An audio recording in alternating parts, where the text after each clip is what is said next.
So I got breaking news for y'all. Normally I drop 10 to 20 videos a day. Yesterday we were doing a live stream. A fire happened in my neighborhood. Thought it was my house too. We're not gonna get into that. But speaking of a fire, let's talk about Atlanta Falcons organization, bruh. Let's talk about what they subscribe to and what they allow to happen to folks out here. So we seen Shedeur Sanders getting the worst of the worst happening to him quite recently, right? So in this situation, I expected Atlanta Falcons to do what they did, like I told y'all. Everybody told me I'm tripping. A lot of people in the male community said, Bless, we rock with you, but nobody lets that go away. So the Atlanta Falcons fined a total of between $150,000 to $350,000 to this coach, Jeff Ulbrich. But when I looked in the paper, it was only 100 and something thousand. Now, that's a lot of money, right? But to do that and put out private information, all I gotta do is just pay a sum of 6 digits or more, and it'll be quite wiped clean away. How could you say that, bro? It could be clean like that if Shedeur suffered in front of the world for what you did. Nah, let's just be honest. If we went to the court of law, an organization such as Atlanta Falcon that works for $1 billion, damn near $1 trillion, I think it is, almost $1 trillion industry that's known as the NFL, one of your player personnel, such as your defensive coordinator, he took that phone number and gave it out to said soul's son, Jax Ulbrich. Now what happened is another football player from Penn State, a tight end, got pranked the same way, and I'm a fair person. I'm about to do a separate video about it. It's not just about black, white, Spanish, Asian. It's about the world, the way the things don't favor the strong American man and woman who just want a fair chance, man. So the tight end got pranked by the same phone number. So I was trying to see what's going on with my kids. So this Penn State tight end got trolled by the same little weasel, little scrub dude, basically Jeff Ulbrich, bitch son. Yeah, we're gonna say it like that, the weakest of all. And what was incredible was the community, how much people made excuse like this was regular, this was normal. You know, there's certain names on television was talking about when they were younger, we prank call people. But guess what, to all the people making excuses for Jeff Ulbrich's son? Who the hell is prank calling people at 21 years old or at the age of Jeff Ulbrich, 50 something, allowing your kids to prank call someone? And let's say this. Let's say if to you guys prank calls don't mean anything. Let's say if prank calls, it's just something regular. Let's say if Shedeur heart being broken is funny to y'all, and that's just the world we live in. We got to get tougher skin. Let's say that's okay. But here's the problem. Security personnel. You violated this man's right to have his own phone number this close to him without being shared to the world. If this loser son, Jax, who's 21 years old, he's a football player, but you guys don't have to worry about him. He'll be bagging groceries in the next year or so. He'll be an insurance salesman. Let's just be honest about it. If your father is a weak bitch like that, trolling young men on their dreams, could you imagine how further of a bitch his son is? But that's neither here or there. So if you can take this phone number and you give it to your son to troll Shedeur, and the son actually takes it to troll the Penn State tight end, how many more people did he disclose information with their personal phone numbers? I'm pretty sure there are stipulations to follow. Forget about the NFL, because the NFL make their own rules. Stipulations with the state that's governing said so residents. No, we're going to go take this legally.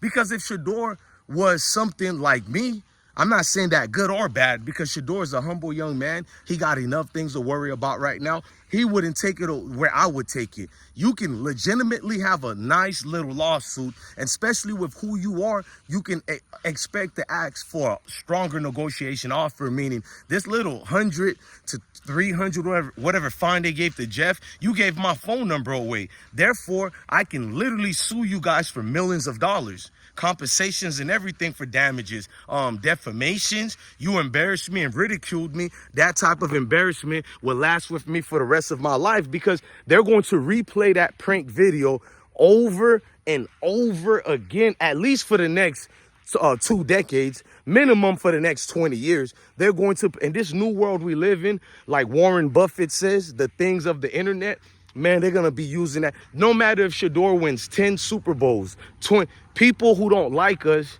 will utilize that to denigrate him some way, shape, and form. Now, I won't let them use that to denigrate Shedeur, meaning if I see that on the TV somewhere, I'll either watch it or skip it, but it's not going to influence me to hate my fellow brother. But unfortunately, Shedeur is a great man. He's doing like his father, Dion, is doing. That family been tremendous through this, but it couldn't been me. And I love Dion in them. I feel Dion is hurt. This is why he hadn't really said anything yet. I mean, he made an announcement the other day. He's going to get back. But my thing is, he's been a little bit way too reserved. But reserved or not, I'm going to be there when Coach Prime flames who he got to flame. And I'll utilize this platform to be a message for Coach Prime. Like when Barack Obama, they did a skit of him and Keely and Peele, and they had their own translator, which was Keegan. I'm a translator of Dion. Dion is not in a position to say what we say, so I'm going to say it, bro. All these people did make it about race, because I've never seen the ineptitude and the so-called lack of professionalism in these organizations. Not only that, I've never seen the I don't want to use that word right now for YouTube purposes. Shout out to my OG who said, tell the truth of what it is. This evil character of a human, whoever you people are, who are having this weird obsession and this fantasy and stalking melanated people on a daily basis. You claim I'm a professional victim, but you're seeking my attention every day. Who's really the victim here? You claim we've mastered the art of victimizations or whatever. Is it really us or you guys, the ones who don't like us? You guys are the real professional victims. Because when I wake up every day, I eat my breakfast, do a little exercise, take care of my priorities like we should, no reward needed, and take care of my bills, go chill with my folks. I don't come to your little meetings of the hoods with the white sheets in your face. I mind my business. If you want to do that, stay with your own group. But you come here and flourish to attack because you're born violence. This is why father and son are the same kinds when it comes to the Ulbrich family. And I'm not shocked at all what the NFL did, because to the NFL, they could give a damn about Shedeur if they colluded with each other. I'm not going to say allegedly. The NFL colluded with each other. And if they want to sue me, go ahead. So a couple of people who are celebrity friends of mine, or even people who we don't even know each other, they'll be gladly to donate a whole lot of fundings for lawyers, because then the NFL would have to open their books and we'll have to see what's really going on during these draft meetings. People don't want to do that part right there. Then your phones have to, we have to get little paperwork to going through your phones or whatever. So they don't want to go that route. And this is why players don't really sue the NFL for these type of collusions, because once if you do that, you're blacklisted and blackballed. A lot of the players just want to play football, which I understand. But a petty dude, not messy like me, because I'm petty, not messy. Oh, let's open all the books right quick. You don't want to play that game with a dude like me. So I really think if the NFL becomes obsolete, I'll be okay with that. Our folks got so much talent, we have never really tried our own thing. The only thing we know is go to the people who have the money. We don't think of ways creating the money. So we don't own anything. We're a guest in their house. So if I was a Mayo man, and the way you be seeing us talking about them and Eminem talking about they're a guest in hip hop, they have a right to look at us in the NBA, MLB, even the football, to be like, you Negrums are guests. Shut up. And I agree with that. Me being a businessman and a capitalist, I agree with that. This is why you need to set up your own things. But the minute we start setting up our own thing, they exhaust our resources to knock you down. And that deters the weakest amongst our groups of people. So, man, at the end of the day, the NFL didn't do anything I didn't expect. It is what it is at the end of the day, man. Love to all of y'all. Blessing to the kings and queen. I'm DJ Bless, one of the best ones. Salute.